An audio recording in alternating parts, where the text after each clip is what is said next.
So Alta in general is a family of architects. When we talk about Alta, we talk about an elevation of design and architecture. We feel the same way about the personnel and the people that work here. If we were looking at the pulse of what we do, it's collaborating with each other and talking about the things that matter to us as architects and designers. It goes back to putting people in the right position and giving them the ability and the space to be creative. That's what helps us elevate our design. But in essence, we feel that there's some things that differentiate us, right? And that we allow to come out that speaks from the voices of our people that work with us. And that is, how we interpret culture, how we interpret our buildings in the context of where they're being built. We tend to be very picky about the jobs that we go after and the places that we want to build and the projects we get involved in, so that when we do put something together, we can be proud of it and it doesn't look like another building that we built in North Texas or West Texas or East Texas, right? The idea is that we're putting the time in as a team and as individuals and highlighting the things that are important to us at the time. When we talk about culture, I think, and we talk about social equity, I think we sometimes pigeonhole ourselves into what group that represents, right?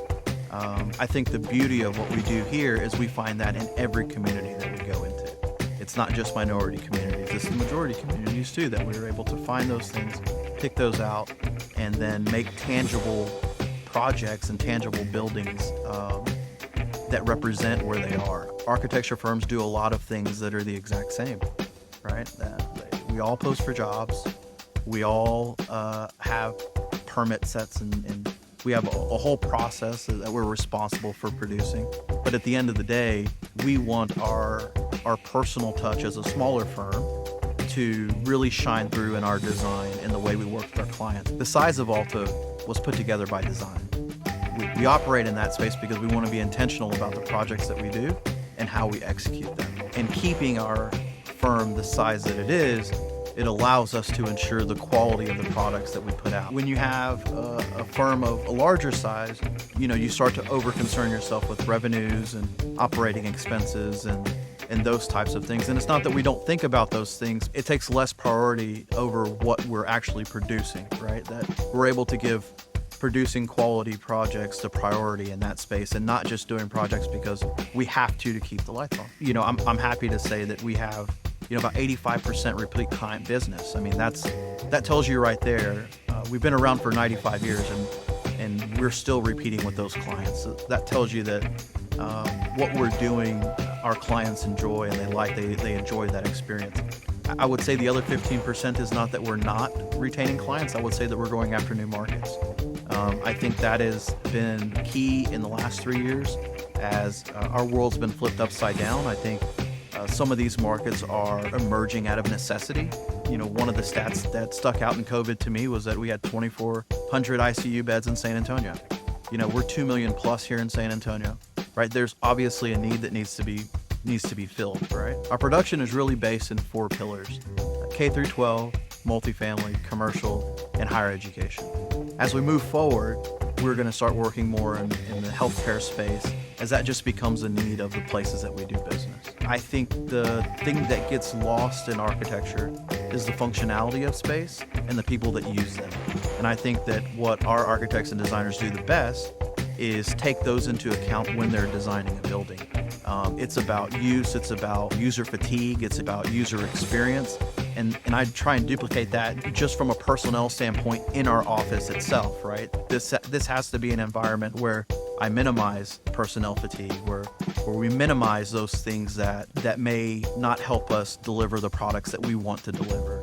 And so since we have that environment here, I think it translates very easily over into our clients' projects as well. Our firm has lineage that goes back 95 years. Mostly all of our work is done here in Texas.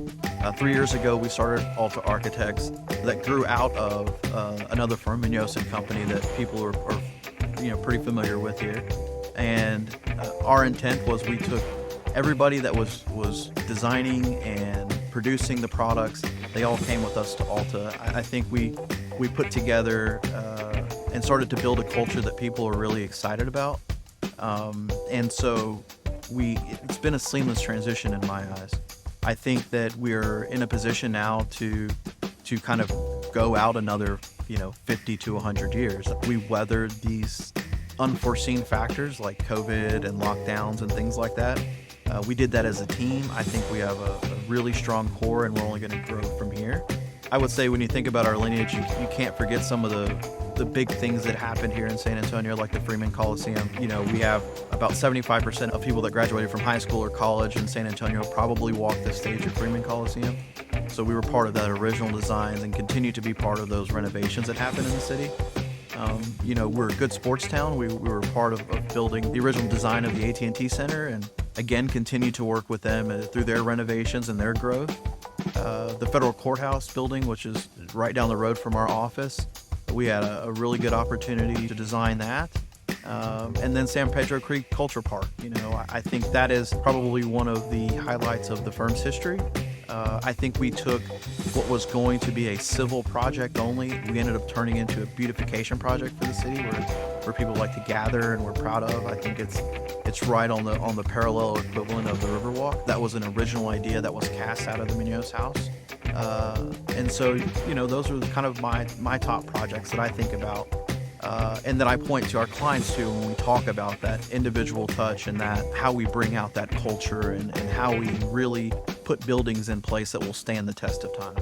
I think there's been multiple times where places like the Freeman Coliseum were talked about being demolished, and there's a lot of community support in which people say this is a staple of the community. That's important to me when I hear it. The beauty of it is what we don't realize now is at some point in the future they'll become historical landmarks that we're building right now.